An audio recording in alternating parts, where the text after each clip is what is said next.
Oops. Welcome back to Coach Blake's Breakdowns.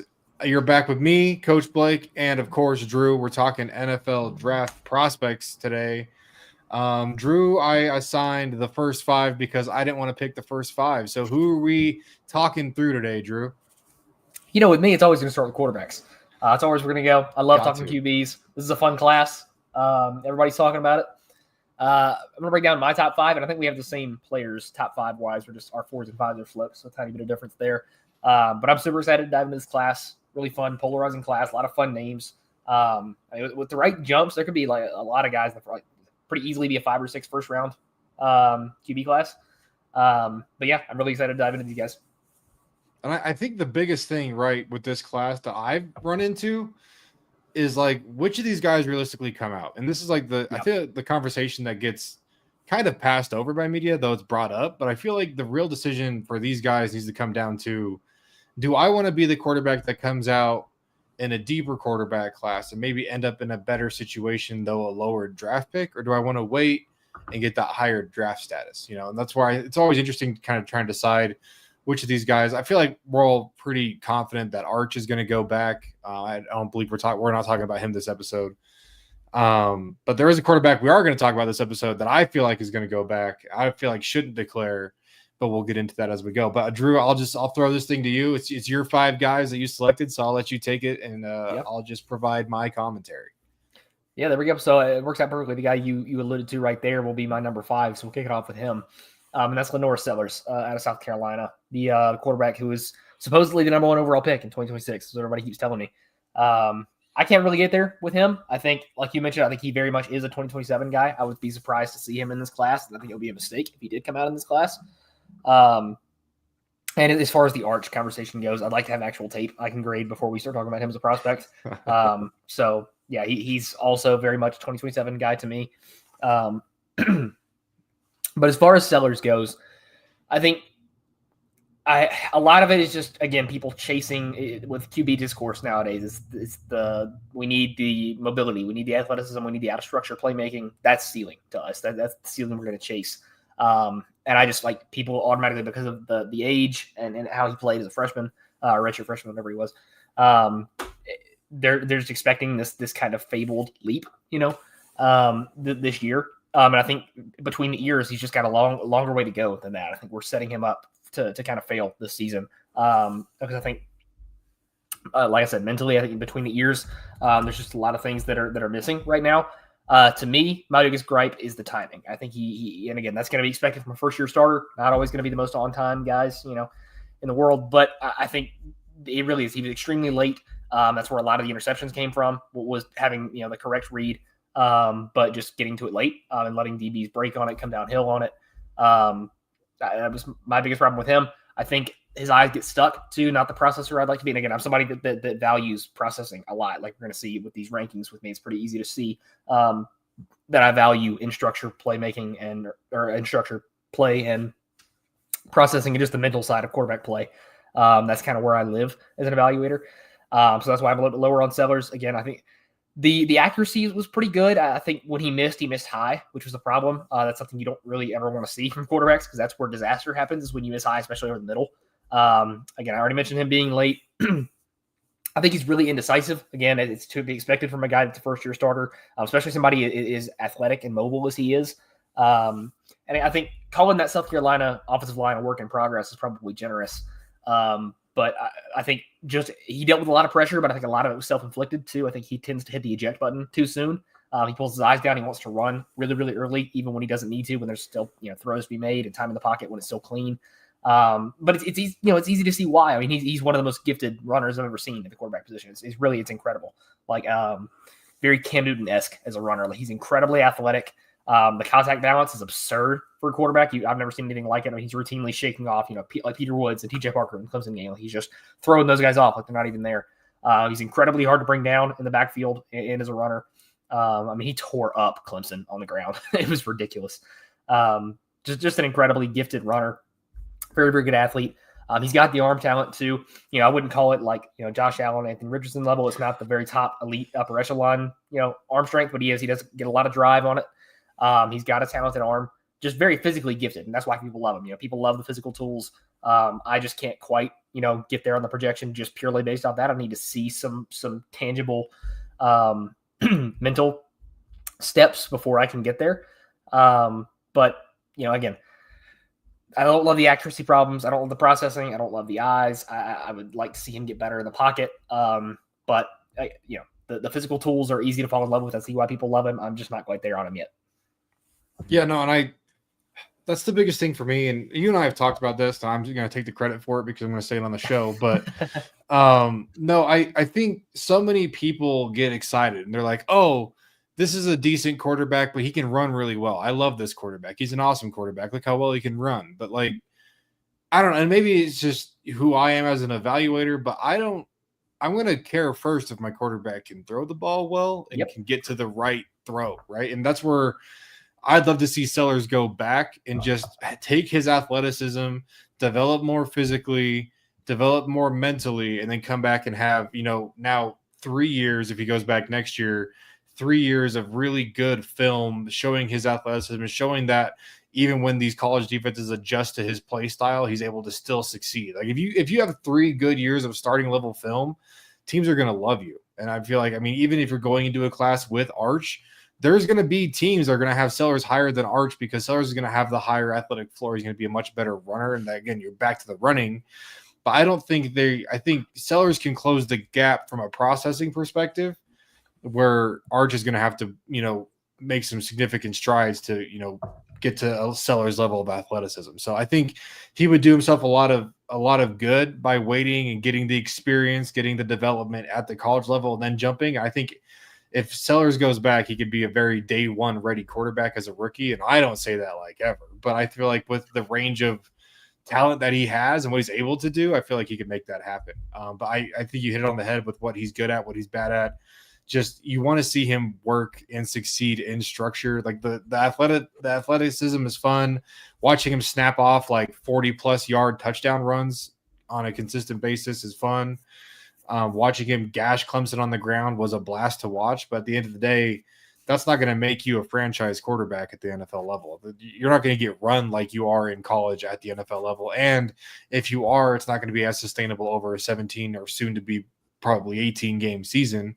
So I just worry about him holding up. I know he's one of the bigger bodies in this class, though it doesn't look like it. I was watching through the film, and I would not have picked him to be the biggest guy in this class. I would have picked the guy I think we're going to talk about next is probably bigger than him, honestly, just from a film perspective. But yeah, looking into it, you're really excited about the frame, the athleticism, like you said, the arm talent, but just from a mental perspective, he's got to become a better quarterback. But finishing out that high on your board already, it shows a good floor. But I just want to see him really shore up that floor, get the snaps under his belt, and develop as a quarterback outside of just being a good athlete. And that really make him jump up my board. But I feel like he could have a huge ceiling as far as draft outcomes when it comes to the 2027 draft class. Yeah, for sure. I think the mobility conversation is something that's just completely jumped the shark. I don't really know when it happened or what. Maybe it was Lamar Jackson, the kind of 2019, 2020 surge that he had. But I don't want to say that I completely disregard it because that's just irresponsible as an evaluator. But it's certainly the thing that I care the least about in a quarterback. It kind of shows the guy we'll talk about a little bit later. My number 3, I guess. But and number 2/1. I don't care if you can run. I really don't. At the end of the day, I do not care how mobile you are. Hell, look at the best guys in history. The greatest quarterbacks in NFL history are not the guys that were mobile. It's just there's a reason that the great quarterbacks are the great quarterbacks, and it's what's between the ears and arm talent. To me, that is the most important thing: is can you process and can you put drive behind the ball. And I think mobility is a nice addition for sure. Is it a nice layer to an offense? Absolutely. But again, it's just something that it's certainly the thing that I weight the lightest when I evaluate QBs. So that's just why I tend to be lower and more against consensus now, because I think that's just where draft media and just football as a whole has gone in terms of QBs. But yeah, jumping into our number 4, or my number 4, I guess, is Drew Aller out of Penn State. And he's a guy that I was a big Drew Aller guy last year. I was really hoping that he would declare. I really liked him a lot. He was very, very close to Cam Ward grade-wise for me last year. I've kind of cooled off a tiny bit on him as I come back through the 24 tape. But he's still an early day 2 guy to me. I really like the tape overall. I think he's good at the right things. Like I think the hard things, the big hurdles, he's already over. He's got just small stuff to clean up. One of the best arms I've ever watched. I mean, it's really, he's got the NFL stature. He's 6'5". You mentioned he's huge, like 6'5", 230. I would think just looking at film, like he's a very, very big body. Massive. Yeah.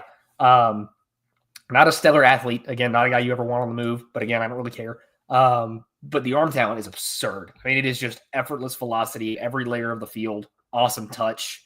The ball just explodes out of his hand. It's a rocket, which I love. Again, most important thing about QB evaluation to me is arm talent. So that's the first thing I'm always going to look at. He passes that test with flying colors to me. I think he's a good processor too. I think he's one of the faster guys in this class. Like his eyes don't get stuck. He does a good job routinely working through his progressions. He gets through the backside of progressions pretty consistently. I think he reads the field pretty well. I think too, Penn State's got a pretty advanced pro style offense. He's asked to do things at a pretty high level. They got a lot of pro style concepts in their offense and he runs them pretty well. And he was dealing with a historically bad receiving group at Penn State last year. Like it was Tyler Warren. Bad. It was Tyler Warren and nobody. Like those boundary guys were atrocious. It was god awful, honestly. You've seen why Penn State has just thrown every NIL dollar they have down to the last cent at receiver, and for good reason.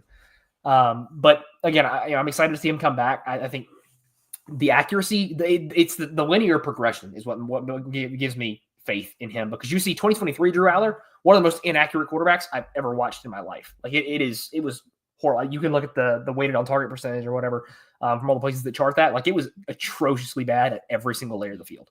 And then you see the jump from 2024. It's incredible. I mean, again, were there still accuracy issues at certain levels of the field? Yeah, there were. Like he's not the most accurate guy in the world. But I mean, he jumped from one of the worst in the country to above average in 1 year. So the level of development that you've seen, both from a mental and physical perspective from 2023 to 2024, is what gives me faith in him when you see guys on that correct development track. That's just something that gives me a little bit more faith.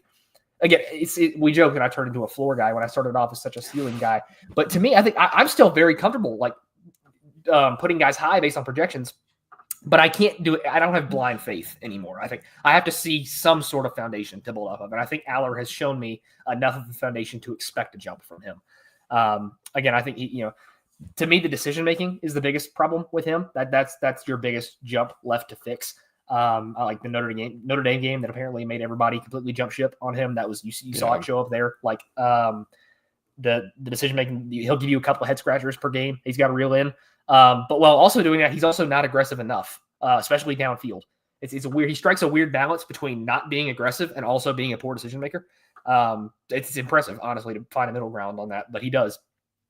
So you'd like to see him get aggressive and take more chances, especially downfield, because of the arm talent that he has, be able to use that more, to stretch the field vertically. But you got to reel in, the turnover proneness. You'd like to see him just be a little bit safer with the ball, keep it out of harm's way more than he does. I think the pocket is fine. I wouldn't write home about it, but I also wouldn't call it an issue. Not a guy that's going to create out of structure. He's an in structure guy through and through, but I don't really care about out of structure at the end of the day. If you can work in structure, you're going to succeed. I think Aller is good where it matters. And if he can clean up kind of the small things, the small hangups that I have with him now, I could very easily see him as a day one guy come 2026. Yeah, no, Aller is going to be super interesting to watch because another guy is going to end the year with a lot of experience under his belt, a lot of development under his belt. And I honestly wonder, watching the film, the decision-making aspect that you brought up, I almost feel like from 2023, they reeled him back. And I feel like he spent all of last season really forcing a lot of intermediate throws. Yep. And almost as if he was focused on like, hey, I'm not going to just uncork this downfield all the time. I want to try and get through my progression, try and develop as a processor, try and, get to the right spots. And so I'm personally really excited to see if they just let him come into the season and open it back up again. And after trying to, really rein that in and work on him from a quarterback, fundamental standpoint, if they let him come out more developed this season and just let him start airing it out, and we see like real, what his ceiling could be as a quarterback with him really uncorking the ball. And I think with all five of the guys we're going to talk about today, where we discussed, athleticism not being something that we value a lot. I think the Drew Aller and some of these other guys we're going to talk about, style of athleticism was what I really prefer, and kind of that Josh Allen of like, I can go and get the 4 or 5, 6 dirty yards if something's open and we have coverage issues and guys aren't getting open.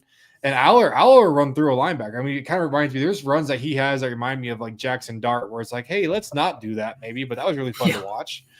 And that's where I feel like a lot of this class and a lot of the modern athleticism, I feel like you get really hyped because people love to see the high-end athletic guys. Whereas what I really like watching and seeing is some of these guys that process really well, knowing when, okay, I just need to go get 4 yards here. I just need to try and scramble for a first down here. I just need to escape out the middle of the pocket and go get what I can get. And that's what I really like about his game.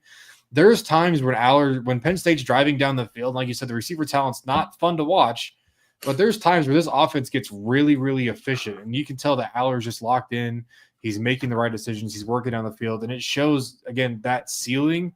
If I can get this Drew Aller, even if it's every other drive in a game, I feel like I'm going to win more than I lose in those situations. So I don't know. I really feel like I want to see him launch the ball downfield on target this year, because I feel like that's what I've been waiting to see out of him. If he can have that deep touch, if he can get the ball where it needs to be instead of forcing these intermediate throws and holding himself back. But I also wish he would check it down more. I feel like he's got a lot of open receivers low that he passes for intermediate. And that's, again, where I feel like in 2024, he was just forcing everything. Like in his mind, right? It felt like I can't throw anything under 6 yards, but I also can't throw anything over 24 yards. So it's exactly. He was like in this box where it's like all of his throws were landing in the same range. And, like I said, it looked good. There was times where he really turned it on. It was slicing up defenses and working his way down the field. There's other times where it just felt like it was like, wow, you don't have to throw that ball. You don't have to force that ball. I mean, I don't know. It's just, I'm interested to see what the offense looks like and what they allow him to do within that offense this year, where it should be wide open to him as a returning starter. And again, he's going to end this year with so many games under his belt, which is just something that I've really latched onto as a data point lately. But I'm excited. I didn't love him last season. I know a lot of people were talking about him coming out last year and about how he could have done X, Y, Z in the draft last year. And I'm glad that he went back. I think he's got a lot of room where he can really jump up the board. He's my 5th rated guy on this list. I have Sellers with a 4.04 grade and Drew Aller with a 3.7, but I feel like Drew Aller's got a lot more ceiling to work into, and Sellers has a lot more technical development that, again, I like to see him go back another year, where he's like a year behind Drew Aller, where I feel like this is going to be the year Drew Aller is able to make a big jump from somewhere to, postseason scouting with the development he's able to show in the regular season. Whereas Sellers, I feel like even after this year, if he's able to clean up some stuff, he's still going to have a little bit of a way to go. But yeah, pretty closely graded. But just two fun guys that I feel like are the antithesis of each other, right? Where Sellers is the guy that's going to be the high-end athlete. He's going to run all over you. There's going to be games like that Clemson game where he's going to rush for over 100, 120 yards and just be a true dual-threat quarterback. And there's times where Aller, I feel like if they allow him to open it up, there's going to be times where they're going to have, sub 4-play drives because he's just going to air one out. And if his receiver can go find it, there's going to be times where late in the game, he's going to be able to really orchestrate really good 2-minute drives. And he's a guy I fell in love with Seth Hennigan last year at the Senior Bowl. He put together that game-winning drive. If Drew Aller can find a way to do that this year, he's going to rise up my board irresponsibly. I'll tell you that right now. Yep. Yeah, I mean, they're both really fun guys, but to me, there's a pretty distinct gap between 3 and 4. For me on my list, grade wise, especially like the top 3, I'm comfortable, like really comfortable calling these guys top end day 1 guys already. And then there's like the gap between like where I've got Drew Aller more as an early day 2 guy and Sellers more as a mid day 2 guy, where I've just got a lot more questions with them. But I'm really excited about this top 3. I think these are all really, really fun prospects and all really good prospects. And 3 is going to be Fernando Mendoza, the former Cal quarterback, now Indiana Hoosier. He's a guy that really you didn't hear anything about during the season last year. At least I didn't. And he kind of took it by storm as soon as we got to the summer. With guys like Nate Tice and Corey Kinnon and all kind of carrying that Mendoza QB1 torch. And again, like I don't think that's crazy at all. There's a very, very clear path to him being QB1. Again, I like the top 2 guys a little bit more, but Mendoza's in that conversation absolutely.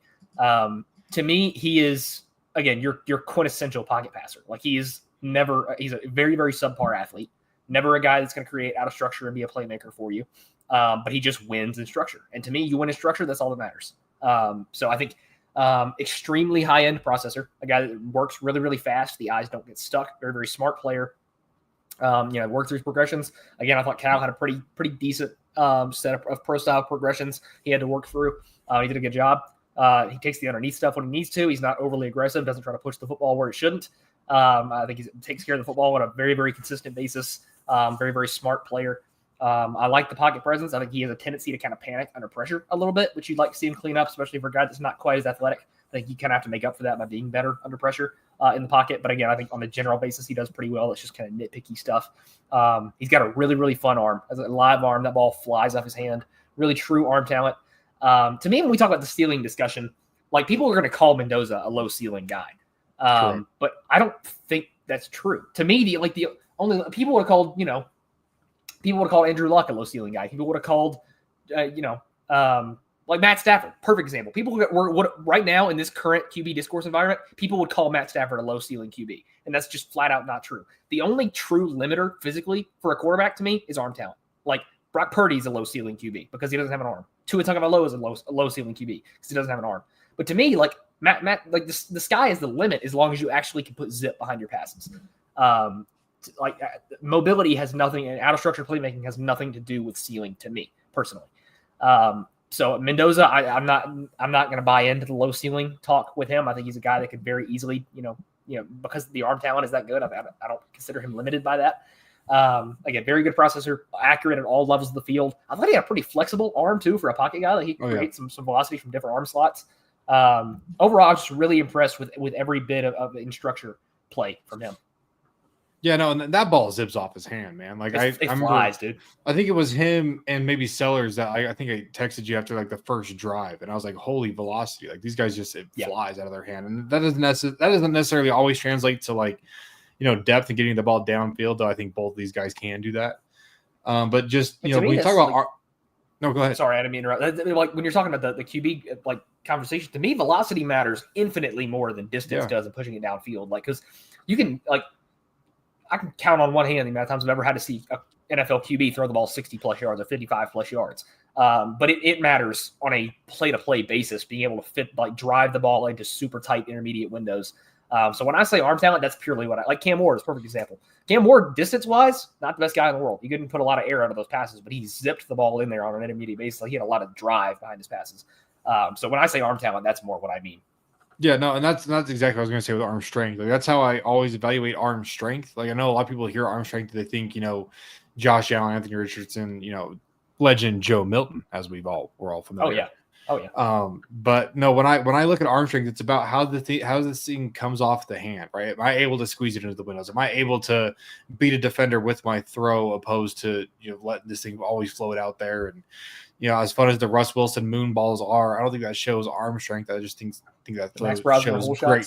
Yeah, the trajectory, right? Like I can get that ball up and I can float it in there, but like you're not going to get it there in a timely manner, and it's going to get knocked down anyway. But if you're able to, especially when you're cooking on some of these longer drives where you have to really start dissecting defenses and just squeeze it into some tighter windows to make plays happen, I feel like Mendoza, and that's why I feel like he's so high. Like, and a lot of these guys, like the QB purists, that whether they're former QBs or they are really heavy into quarterback play, they're going to love Mendoza because outside of some of the smaller, I think mechanical things that he's probably going to clean up this offseason, he does everything out of the pocket, inside the pocket, I guess, that you want to see out of a quarterback. He's very, very strong base, very stable base, very consistent, upper body.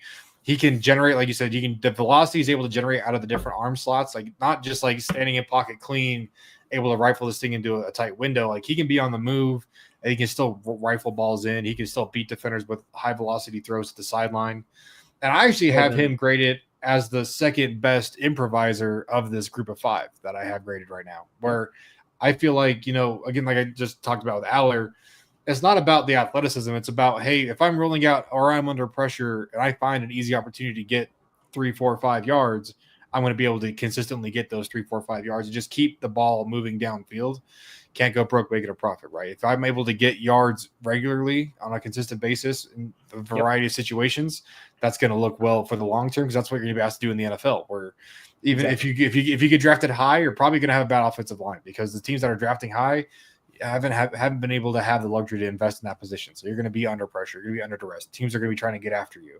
And I feel like out of this group that we've talked about so far, Mendoza, out of the three of them, is the guy that I trust to keep the ball moving and not blow up my offense. And I think I've talked to you about this, where my quarterback evaluation is a whole conversation we could have, but I'm great at finding tier 2 quarterbacks because I like the guys that you don't have to necessarily cater your offense to, but they won't kill your offense. The guys that can just get in and they'll make your offense work for you, and they'll find a way to make it work for them. And I feel like Mendoza's a guy where, it sounds crazy when you say it, but I feel like he's very scheme transcendent, where you can drop him into a variety of different schemes and it'll work. He'll find a way to make that offense work. And that's why I think he's such a high floor guy, and probably one of the better floors out of this group right now coming into the season, where he's technically developed. He has the traits, the talent that you like to see, but then he has it between the ears, in my opinion, where he's, again, not going to blow up an offense. Where I like to see him improve is just, I feel like the accuracy wasn't always there. I feel like there was times where, again, he could lock it in and he was dissecting defenses, but there was times where he's trying to hit some of these crossers and he's throwing way behind him. He's trying to throw some of these deeper shots downfield and he just can't find his guy. Some of these, more layered throws over linebackers, he just doesn't have the touch to hit those. And again, that's where I feel like mechanically he'll correct some things and he'll be able to adjust that and be able to bump up those scores. And then I felt like, as good at improvising as I felt like he was, there are times where I feel like he just loses a sense of what's happening around him in the pocket. It gets very locked in downfield, which isn't a bad thing necessarily, but there's times where I feel like he could protect the ball a little bit better, or he could maybe slip out of a sack where he just doesn't even feel like he sees it coming or feels it coming. But again, just all stuff where I feel like you can improve that over an off season. The biggest things for me being the accuracy and the touch on his ball, but overall, really love the player. He's my third highest rated guy in this group. Jumped up to what was he? I got rid of that page. Filibuster. He graded out at a 4.72 actual grade, which lands him at the top end of kind of that range of quarterbacks that we just talked through. I have a pretty big gap between 2 and 3 out of this group, but those 3 quarterbacks, though it's a pretty wide range, they all kind of landed in the same overall range on my board right now. Yeah, he's currently 10th on my board, or 9th on my board. It's the top 10. My QB3 as well. I really like him. I'm glad you brought up the improvisational discussion too, because I think, again, people have shifted that definition to. We had this conversation at a pizza joint in Mobile as we wrapped up we did coverage about how people talk about improvisational QBs and how the definition is not really where we think it should be. Because I think he does. When I say he's not an out of structure guy, he's not in the modern definition of an out of structure guy. But like the Florida State game, I thought was a perfect example. They had ran a lot of boots in that game, had him on the move a lot, and he was consistently they ran a lot of flood in that game too. He's consistently fitting those boundary shots on flood while on the move. Again, flexible arm, while off base, pretty accurate off platform too. But yeah, I echo a lot of what you said too. I think that he's just a guy that.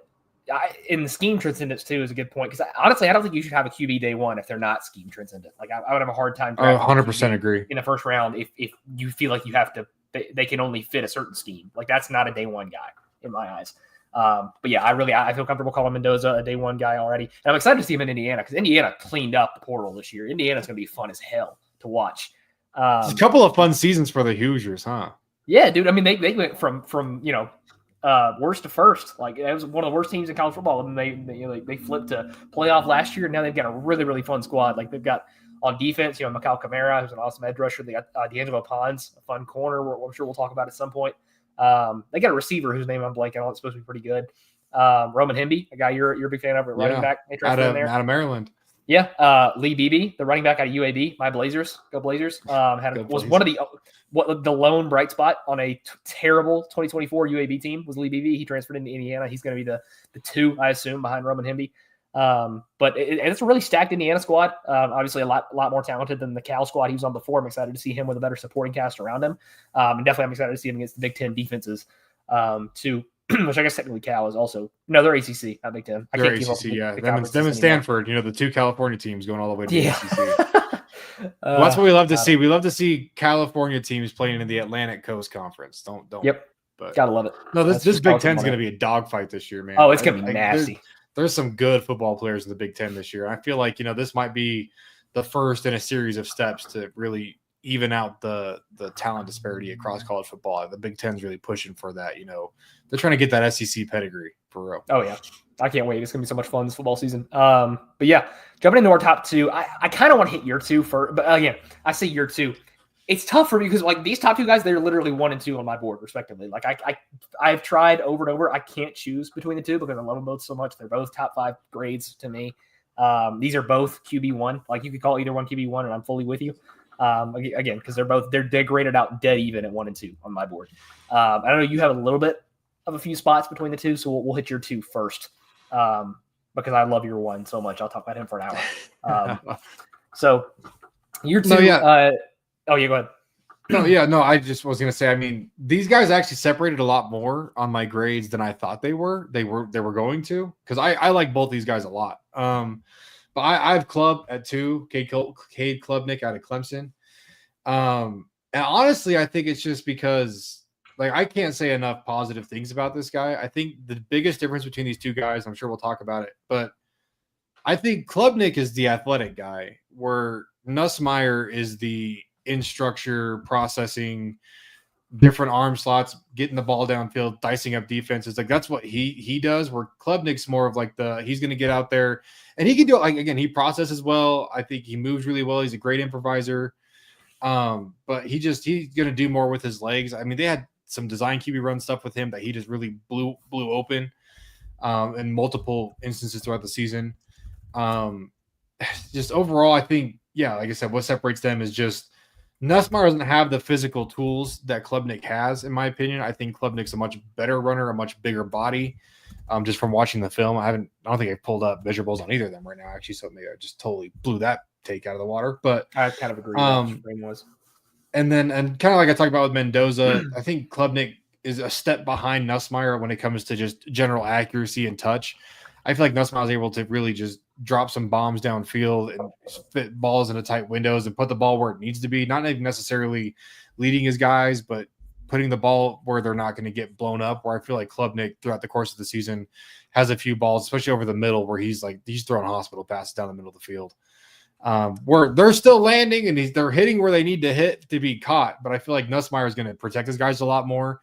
And that just generates a lot more, run after the catch or yards after catch, whatever stat you want to use. But they're the same thing. But anyway, I yelled at the other day for using, I mixed them up. But anyway, but yeah, I think Klubnik is just the more exciting quarterback. I feel like he's very Jackson Dart-esque, where he has the arm talent, can make the throws, has the velocity off his hand, has the athleticism, but just doesn't have anything like great. Like there's nothing that he does great. I don't think he processes great. I don't think he's not wonderfully accurate. I don't think he's a great athlete. He's no Lenora Sellers. He can move, but he's not going to just run all over defenses consistently. Like he's just a very average quarterback. He kind of sets the bar of like Cade Klubnik's, who I like prototypically at the quarterback position, but that's why I want to listen to you go on about Garrett Nussmeier, because I think Garrett Nussmeier really embodies like my process, and him being my QB1 really shows that like that's the template I like as a quarterback. He doesn't have, like I said, the athletic upside, though. I feel like, again, improvisationally, I think he can make it happen. I just don't think he likes to. I don't think he's a willing runner. I think he'd rather operate in the pocket, which I'd rather have my quarterback do. Right? I'm okay. Just sit in the pocket. I think he's got great pocket presence. Moving on to Nussmeier, I think he feels pressure extremely well. Not that Club doesn't. I think they both do, but I think he does it better, where he's able to feel the pressure, slide around in the pocket, and stay in the pocket. Where Klubnik will feel the pressure and get out of the pocket and start running. But I mean, Nussmeier manages the pocket extremely well. Great touch, great arm strength, great processing. Just love the player. So I'll let you gush about him. Yeah, so it's Klubnik. I'm kind of leaning Nuss 1 as well, even though, again, you could call either one of these guys QB1, and I'm with you. They're again 1 and 2 on my board, so I'm with both. But I think I probably give the edge to Nuss. But to hit Club first, Klubnik is another guy, like I mentioned with Aller, where it's the linear progression year by year that gives you a little bit of hope, because he's another guy 3-year starter, will be 4-year starter after this. Would this be 3? Because it was 2022, 23. This will be 3. So I was joking with you. I talk to people about it all the time. I feel like I've been cheering for Klubnik to succeed and go be a great NFL quarterback for like half a decade at this point. So, yeah, because it was like 2023 season, 24, and then 25. Yeah. So yeah, this will be year 3 for him as a starter. But like, I mean, he's already got he's got over 22 starts under his belt right now. I'm pretty sure. Or close to 20.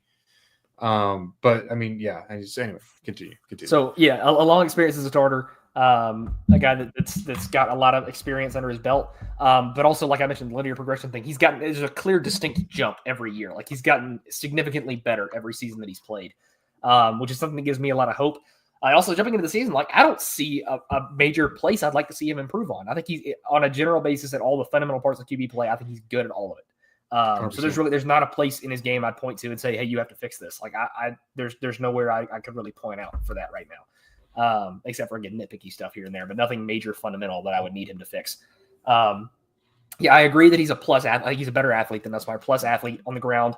Clemson, includes a lot more of the design QB run stuff in their offense. And he excels at that. Like he's a great straight line athlete. Pretty powerful guy too as a runner. Like you'll see him lower his shoulder every once in a while. But again, that's stuff that I just really that's fringe stuff to me. I can give or take. But as a passer, I think he's got a little bit more zip on his passes than Nussmeier. I think they're very, very much in the same tier of arm talent, but I would say Club has a tiny bit more zip. But again, I love he's accurate at all levels of the field. To me, the thing I love most about Klubnik is how ridiculously good he is under pressure. Like he's so the most poised quarterback I've ever watched in my life. It is like the NC State game is the one I always point to, which is ironic because they won that game by 60 billion points. Like they blew NC State out of the water. He was out of the game by the second half, but like in that first half, he was getting crunched. Like that offensive line was not having a good day. NC State was getting free rushers left and right. And routinely, there were probably 3 different passes I could point to in that first half where he's getting his rib cage bisected by a free edge rusher, and still 40-plus yard in-air pass down the sideline, whether it be, slot fade, whatever it was, right on the money, down the boundary, 30, 40 yards downfield while getting crunched. And it's just like that's rare to find that level of poise and that level of accuracy under pressure. And I'll mention this both with Club and Nussmeier. Something that's kind of been sorely missing in quarterbacks recently, at least in my eyes, is guys that aren't willing to just sit in the pocket and take a shot to deliver something over the middle. Guys are like a gripe I had with Cam Ward last year is where like, and I hate it with Sellers, and I think Allard kind of has a tendency to do it too, where guys that they get scared, and for good reason. Like you have a 270-pound edge rusher about to crush your ribs, like that's scary. But it's like guys will pull out and they'll pull their eyes down too early and they'll bail out of the pocket when there's a throw left on the field where, yeah, you would have taken a damn shot from an edge rusher, but there was a throw to be made there. And Klubnik and Nussmeier both don't leave anything. Every throw that could have been made is made. And like he's tough as nails. Klubnik is like he'll get crunched all day long and still get back up and keep doing it, which I have a lot of respect for. And it's something that gives me a lot of kind of peace of mind about him mentally as a prospect. But again, very accurate all over the field, good decision maker on a basis. I think he creates out of structure a little bit more than Nussmeier does. But also a very good processor. I love the deep accuracy too with Klubnik. That's something that really jumps to me. But again, I think he's just fundamentally good at all facets of quarterback play. There's nothing that I'm like significantly worried about with Cade Klubnik. And again, people are going to call him a low ceiling QB. But again, I think the arm talent is there. So what's really limiting him? So he's going to be another guy that draft media is probably not going to like it nearly as much as I do. But I don't have any hangups with him. I feel fully comfortable turning over the keys to him on a franchise right now. And then jumping into Garrett Nussmeier, who I've been on since September of last year. Like he would have been my QB1 last year. I love Garrett Nussmeier. He is probably my favorite prospect I've ever watched. And what's so funny with him is, again, first year starter. Like this guy's, does not have the experience of somebody like Cade Klubnik. First year starter, but he looks like he's been playing quarterback for 20 years. Like every part of quarterback play comes so naturally to him. And I'm sure that probably has a lot to do with his dad, because, having a dad, NFL QB coach, that tends to happen, but he looks like he's been born and raised. Yeah. I mean, he looks the part though. Like he looks, he's been playing quarterback since he was old enough to walk. To me, the biggest place that shows up at, which is probably my favorite part of his game, is the pocket management, which you talked about a little bit earlier. But he is the best manipulator of the pocket that I've ever watched. He just glides around. The pocket movement is awesome. He stays so calm and poised under pressure, and he'll pull the ball down and evade a player in the pocket and get his eyes right back up, which I love. That's another thing that young quarterbacks typically don't do. Definitely not in their first year starting.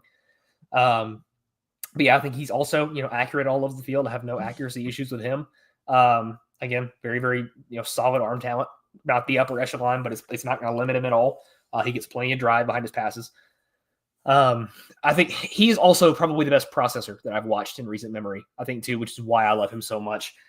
Too, is he's such a smart player, such a cerebral player for being in his first year as a starter. He's asked to do a lot. Again, that LSU offense is not simple. There's a lot of pro style concepts that are difficult and it asks a lot of him mentally.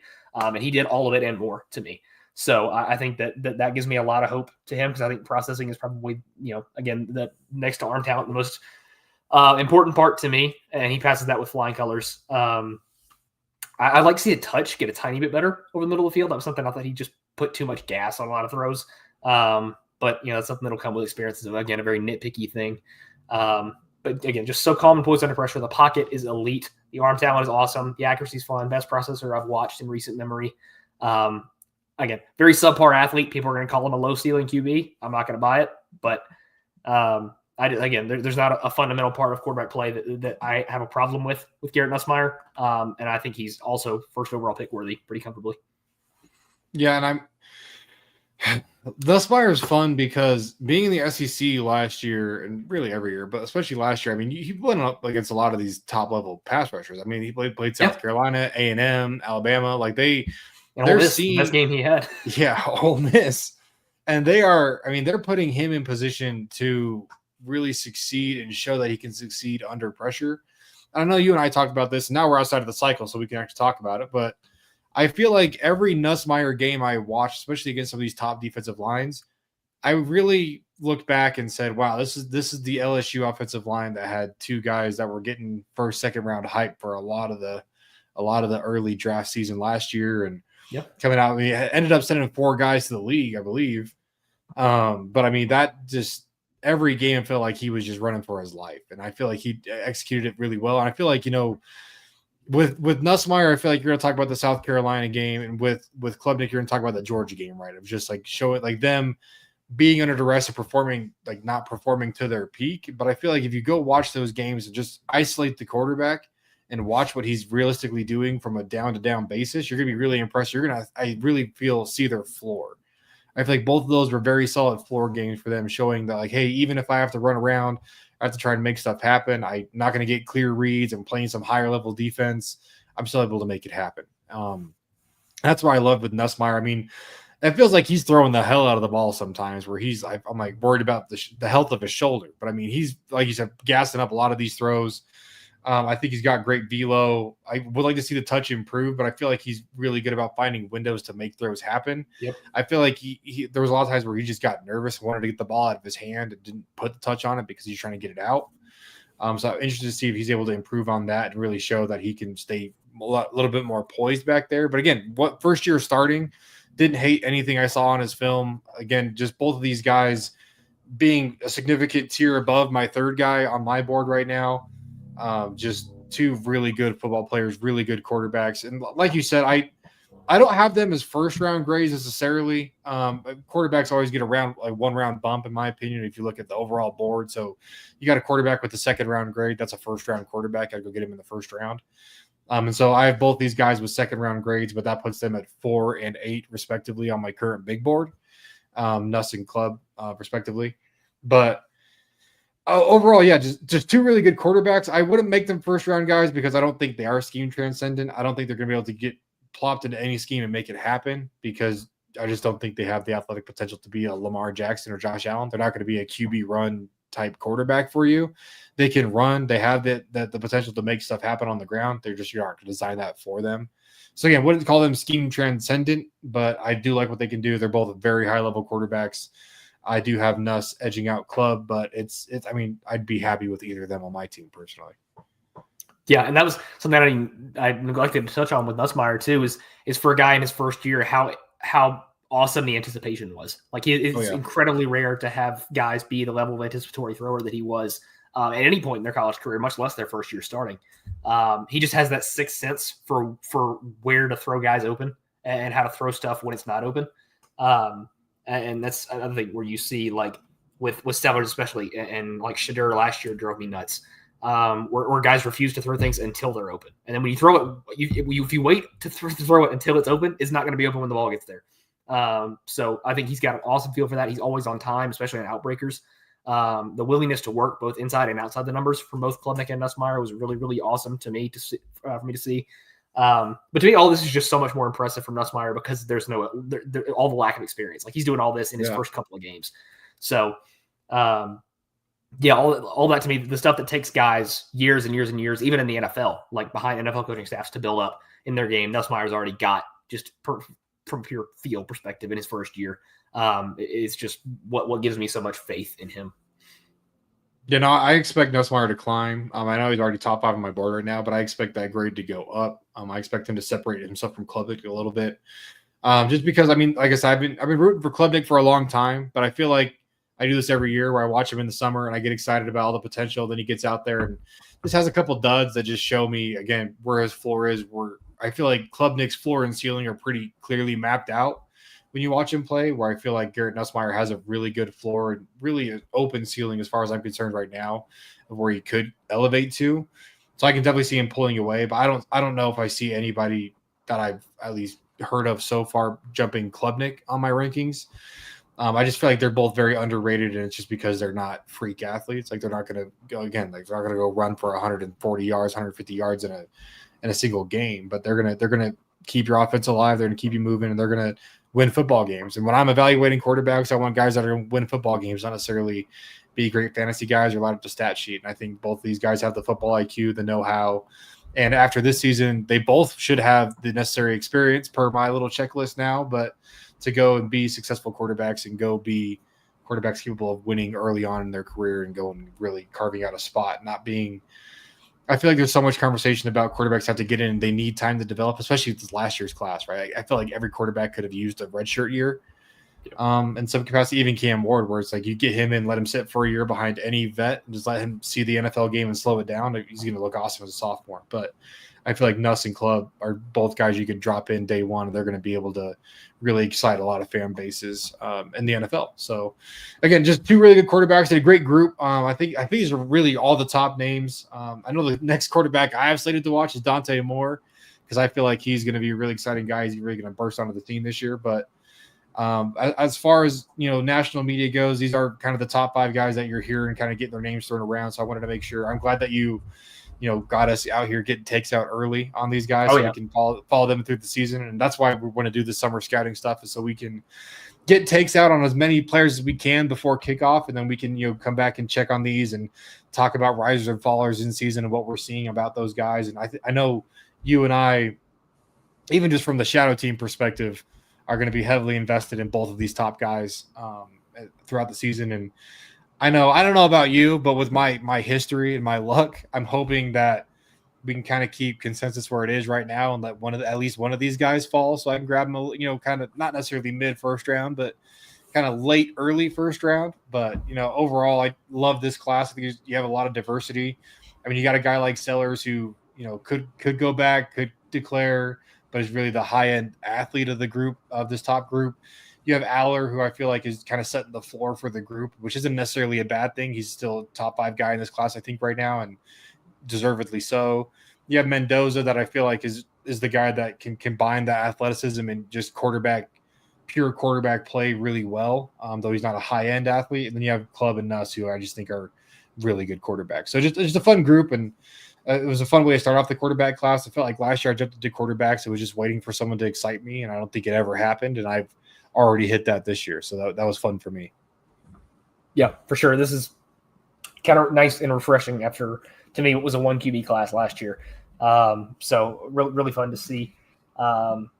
Just a more diverse group and a fun guy where we have again, like I said, 5 or 6 guys that very clearly could take that jump to day one guys that we'll get to watch and keep up with all of next year. A lot of which in new and better situations.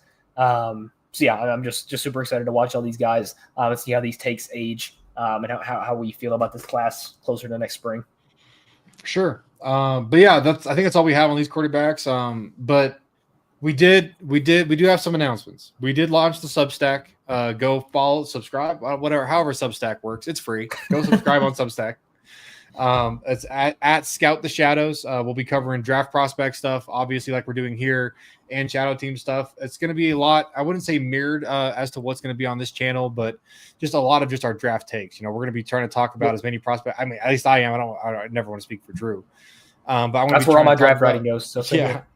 I'm gonna. My process this year has been watch a prospect and then word vomit about that prospect. So, I finish the tape. I don't even close the window. I switch over to my Google Doc and I just write until I have no more thoughts. And I'm just gonna be posting those. Obviously, a little cleaned up, but not a lot because I hate editing. But I'm gonna be posting those on the Substack. So you can go get my summer scouting takes on all these guys, and I'll be doing the same process when I go through their 2025 tape as I get their final grades out there. But I'll be posting players, the write up. Probably not grades for this portion of the scouting process because there's still a lot of unknowns for a lot of these guys. But I'll also be doing final at least grades per my scouting system as we get to the end of the cycle. And then I know Drew's gonna be putting content out there. I'll let him go on his little spiel here in a second. But I just want to thank everybody for hopping into the YouTube channel and joining us along this ride. I don't really know what we're going to be doing, just a lot of Shadow Team stuff, draft stuff. We just love the draft and we love watching football. Yeah. So we're just going to watch football and follow the draft and then talk about it here. But I think I am due up for the next episode. We're picking my first 5 of the summer. And I'd be lying if I said I knew who they were going to be. Let's take a quick look at my board and see if I can pick 5 right now. I know we talked a little bit last week, but I did change my mind. I think I want to watch some running backs. I think we're going to watch.